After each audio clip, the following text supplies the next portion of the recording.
I wanna promote po yung nakapin post po, yung America's favorite photo. I-click nyo lang po yon kapag nakapag-sign up na po kayo at nahihirapan kayong mag-login. Try to go to the original website ng America's favorite photo. Kung na-expire po siya, so you need to log in again or you need to sign in again. And yes, we are number 5 right now. We need to be top 8. Siyempre, mas maganda kung halimbawa marating na natin yung number 2 or number 1. Kaya please vote for me. Please vote for the pictures. Ayan po yung picture. 100,000 pesos will be given out to 10 lucky voters. Doon po sa 10 tao na sumuporta sa atin para po makasama ka doon sa raffle kapag tayo ay nanalo. Every time na mag-vote ka, paki-screenshot mo lang yung vote mo. So, the more screenshot you will be posting dun sa comment or send me some message, the more chances of winning. Syempre, mag-sponsor tayo. Sana talaga. Kasi hindi ako nagkaroon ngayon ng fundraising, whatever, shirt or whatever. So, ito yung ginawa ko na paraan para kahit paano makatulong tayo dun sa mga cancer patients. So, if ever we will win, again and again, will be sponsoring 2 chemotherapy session dun sa Pilipinas kasi last time minake sure ko pa sa isang kaibigan which is one of the recipient, will be one of the recipient, China Gano, Floods Love. If you wanna donate to her then just check him out. So ayun, tinanong ko siya, yeah, same thing ba rin, it's almost like $50,000 50,000 pesos for you to have 1 chemotherapy session dun sa Pilipinas, and not including pa dun yung mga medicine mo afterwards. So yeah, so ulitin ko, hindi po ako yung tumutulong, ayan, kayo po. Kaya kung halimbawang mananalo at papala rin tayo, kami po yung ngayon pa lang, hindi pa tayo nananalo, nagpapasalamat na ako sa inyo kasi kayo yung dahilan. Kung ako yung nakaisip po, sasabihin ng iba na ikaw pa rin yung nakaisip, but still, hindi ko may sasakatuparan to kung hindi kayo bumoboto. Di po ba? Ayun lamang po. Naniniwala ako na kapag ibibigay sa'yo ng Diyos, ibibigay sa'yo ng Diyos yan. Kung para sa akin.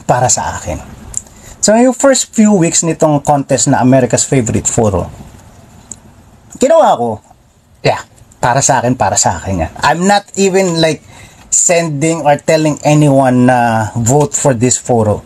Vote for me. I wanna win this. No.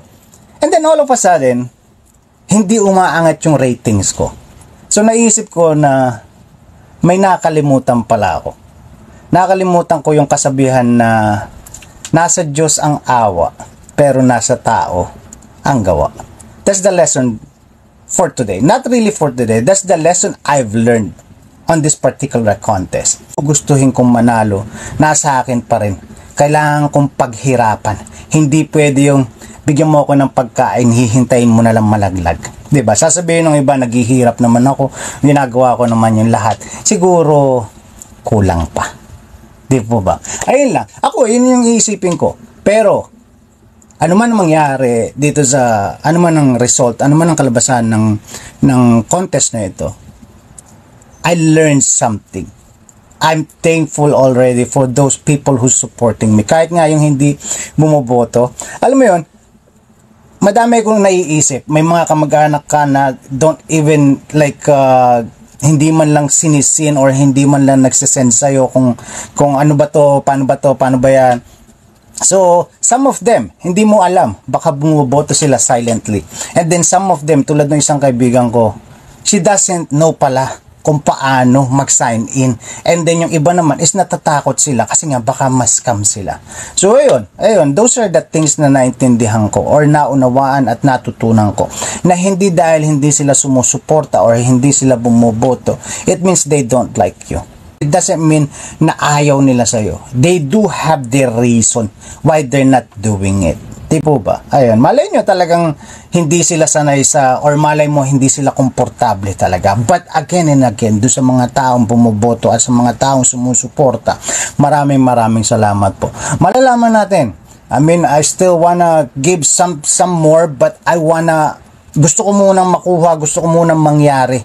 I'm claiming it already. No, totoo. I'm claiming it already. Kasi, nung pinost pa lang, shoutout sa'yo, Cha Marcelino. And hindi ko pagmamalaki na isa sila dun sa mga, ayan, isa sila sa mga nakilala ko dito sa TikTok, Jackie Tolentino, Chia Marcelino. They posted number 10 or number 8 ako the other day, and then all of a sudden I saw it na pinost nila. Chia Marcelino is a PWD. Check her out. She's so nice, she's so jolly. Sa kabila ng kanyang kalagayan na kalahati lang yung kamay niya, kalahati lang yung paa niya. But always, you're not gonna see her na nalulungkot or nanghihingi ng kung ano. But sa pagkakataong ito, dahil nag-send ako ng message sa kanya, ayun, nag-post siya sa Facebook na can you help this guy out, kuya ang tawag niya sa akin. And then all of a sudden, naging number 5 ako. So imagine niyo kung lahat nung tumuturing sa akin nakakilala, tumuturing sa akin na or nagtitiwala at naniniwala dun sa hindi sa kakayanan but dun sa gusto kong mangyari, dun sa adhikain ko.